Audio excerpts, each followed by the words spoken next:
زۆر بە مختصری ئەمە لە چەند دێڕەکە بیرتانە خەم و ڕەحمەتی خواتان لێبێ بایەخ بەوە بدە پەیکەرێکی ئیداری دەرسوتنەوە لای خۆت لە شارەکەی خۆت دروست بڵێ هەر خۆمم ئەلحەمدولە ئەمە یەک چیتر وەکو منە دانیشێڵی بزانم تخوا چیتر وەکو منە وەکو منە یعنی چی دیندارە هەستی مەسئولیەتی هەیە ئازایە بە جورئەتە سەخیە خەمیم ئیسلامەی لەبەرە شوو درێژە تربەویە ئەم نەوعانە ئەمانە وەڵڵاهی پیاوێکی باش لەگەڵمان هەیە با بڕۆین بۆ لای هەبن بە دوو یەشێکی کە لەم 6 مەرجەی باسم کرد 5 مەرجی تایە کۆڵی لێ نادەین ئەڕۆین یەکێکی تر 4 مەرجی تایە هیچکە 3 تایە هیچکە 2 تایە هیچکە 1 تایە یەکێک تر هیچی تیا نییە بەڵام ناحەزمان نییە یەکێک تر ناحەزمانە ئیسلامیە بەس ناحەزمانە یەکێک تر ناحەزی تونترە یەکی تر لەولاتر دوژمنە یەکی تر دوژمنێکی حاقیترە ئاوە بە تەسەلسل دائرە بە دائرە ئەڕوا لەبەرە تۆ هەوڵ بدە لەگەڵ ئەو کەسانی کە 5 صیفەتیان وەکو هی خۆتە ئەنجا ئەوەی کە 4 صیفەتی وەکو خۆت ئەنجا ئەو برانی کە کۆنن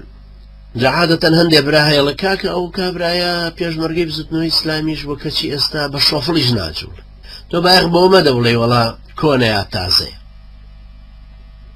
چونکە هەیە کۆنە تەجروبەی باشی و عەقلی شتی باش بڕەکە بەڵام زۆر ترسا زۆر زەحمەتە بهێنیتە پێش بۆ بە شیشێکی خوار کاتای هێنیتە پێش برای واشەیە تازەیە بە هیمەتە بە گوڕە ئەم ئیسلامەی وەرگرتووە ڕوح و دڵی ئەم ئیسلامەیە شەو ڕۆژی ئەم ئیسلامەیە ئەمە بۆ خوا سڵحاوە ئەمە کوڕی جیلی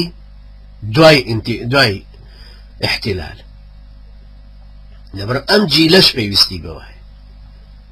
عەزیزانێکن کە ئێستا لە هەموو لایەکەوە کە پەیوەندی بێمەوە کە نەوجاری وایە هەمووی عمریان لە 18 و 19 و 20 لەو جیلە تازەیە کە ئێمە هەر نەماندیون کابرا لە هەولێر و من لە هەولێر لە 95 هەر هەولێرم وها نەبینیوت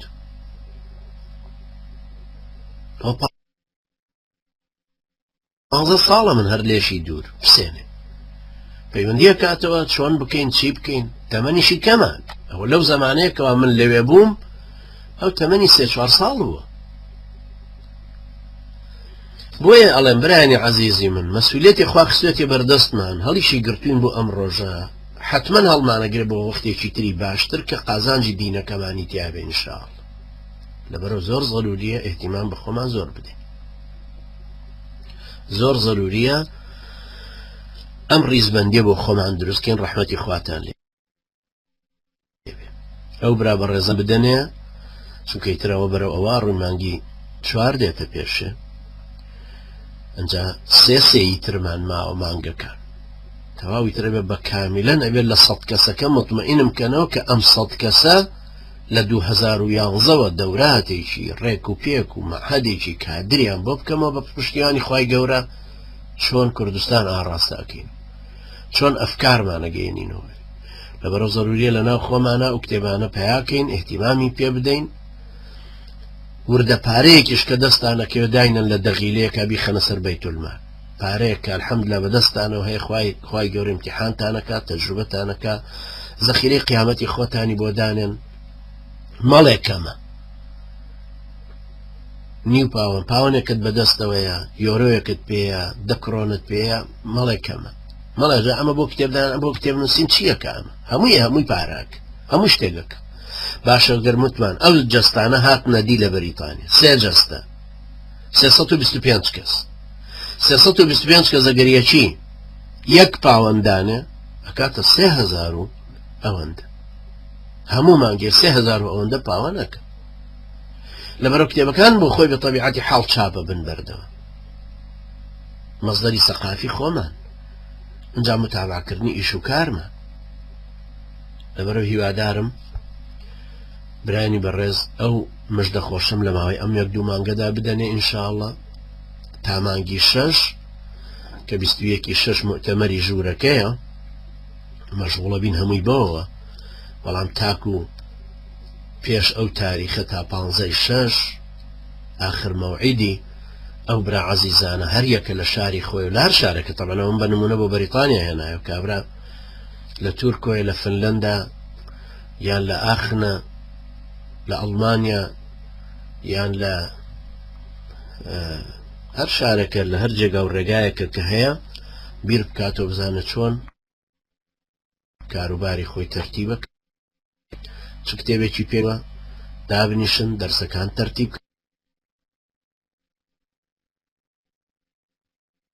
بە حەول و قووەتی خوا ئەم پێبەخشێ وزەکانمان ڕێک و پێکترکەین بە حەول و قووەتی خوا چاکترە توانین کاروباری خۆمان ببین بەڕێوە یعنی زۆر ئومێدیشم هەیە بەخوای پەروەردگار کە ئینشاء الله کاروبارمان بە شێوەیەکی وا باشتر بڕوە وزەی زۆرتر بخەینە گەڕ و هەموو ئێوەش ئینشاء الله ببنە ئەو وزەی کە ئەم پەیامە خوایە هەڵەگرێوە خوای گەورە یارمەتی دەری ئێمەش و ئێوەش بێ بمانکە بە ئەداتی قەدەری خۆی بۆ سەرخستنی دینەکەی ئەو ورە وزانی لێمان کۆ بێتەوە هیدایەتمان بدا بۆ ڕێکخستنی هیدایەتمان بدا بۆ یەکخستنی هیدایەتمان بدا بۆ پێشخستنی خوای گەورە بە لوتف و ڕەحمەتی خۆت یارمەتی دەرمان بە لە دینەکە تێمانگەێنە یارمەتی دەرمان بە پابند بین بە دینەکەتەوە بەرچاومان ڕۆشنترکە وزەی باشترمان لەگەڵا بەگەڕخە خوایە کۆڵەکە چەند قورس بێ گلەیمان لێی نییە بەڵام یا ڕەبی خوایە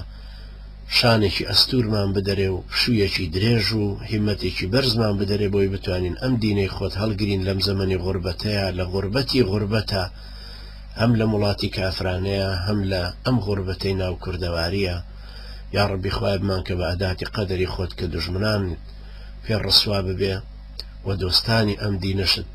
خوایە چاوگەش ببن پێی خوایە ئەم مەرحەلەی ئیستیضعافەش لەسەر ئەم مسلمانانەی کورد بپێچەرەوە و ڕەحممان پێ بکە یارمەتی دەرمان بخوایە ئەو سەربەرزێشمان پێ ببەخشە ئێمە یەکێ بین لەوانەی کە ئەم گۆڕانکاریە دروستەکەینەوە سەر لە نوێ أقول قولي هذا واستغفر الله لي ولكم وجزاكم الله خيرا والسلام عليكم ورحمة الله وبركاته.